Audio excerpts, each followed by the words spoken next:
हिंदवी स्वराज्याचे संस्थापक छत्रपती शिवाजी महाराज यांच्या कार्याला अभिवादन करत नवी मुंबई आंतरराष्ट्रीय विमानतळ परिसरात उभारण्यात आलेल्या 20 फूट उंचीच्या भव्य पुतळ्याचे अनावरण करण्यात आले। यावेळी हा दिवस हिंदवी स्वराज्याच्या इतिहासातील अभिमानाचा आणि प्रेरणादायी क्षण असल्याचे सांगण्यात आले। यापूर्वीच्या भेटीदरम्यान छत्रपती शिवाजी महाराजांचा पुतळा स्वराज्याच्या राजधानीत उभारण्याची इच्छा व्यक्त करण्यात आली होती। त्यानुसार अवघ्या 8 महिन्यांच्या कालावधीत या भव्य स्मारकाचे काम पूर्ण करण्यात आले।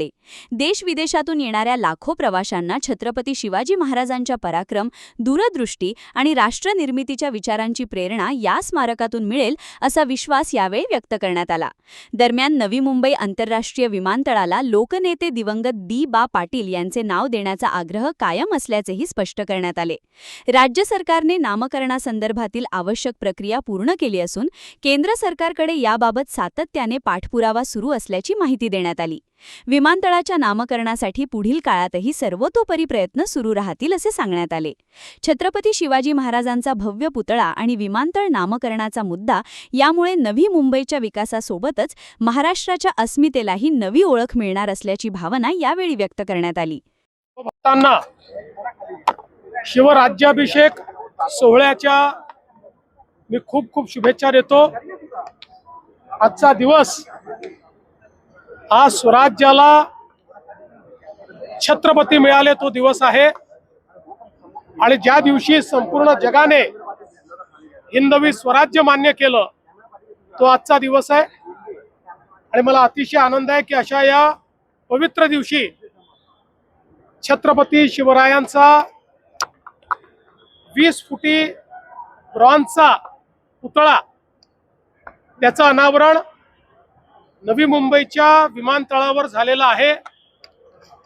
मागच्या काळात ज्यावेळी या विमानतळाच्या पाहणीला आम्ही आलो होतो त्यावेळेस मी सूचना दिली होती की स्वराज्याची राजधानी रायगड त्या जिल्ह्यातलं हे विमानतळ, त्यामुळे या ठिकाणी महाराजांचा पुतळा असलाच पाहिजे। आणि मला अतिशय आनंद आहे की केवळ 8 महिन्यामध्ये हा भव्य अशा प्रकारचा पुतळा तयार झाला।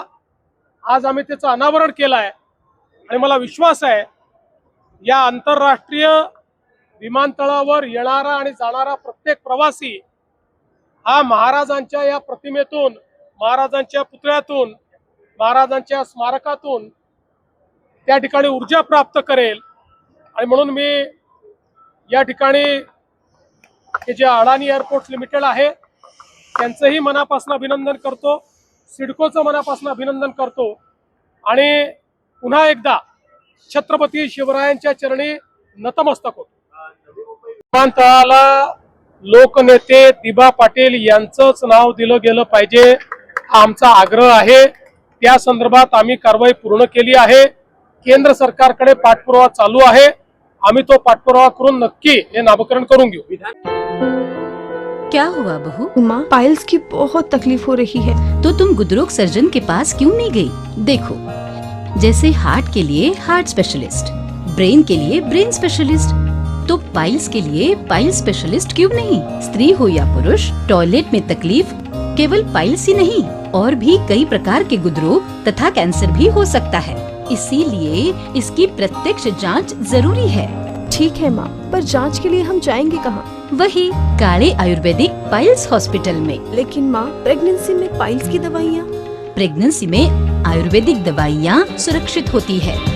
जनहित में जारी काले आयुर्वेदिक पाइल्स हॉस्पिटल, औषधि चिकित्सा तथा सर्जरी ट्रीटमेंट उपलब्ध। हमारा पता उमरेड रोड, दिघौरी बस स्टॉप के पास, नागपुर। अधिक जानकारी के लिए वेबसाइट पर जाएं kalepileshhospital.com।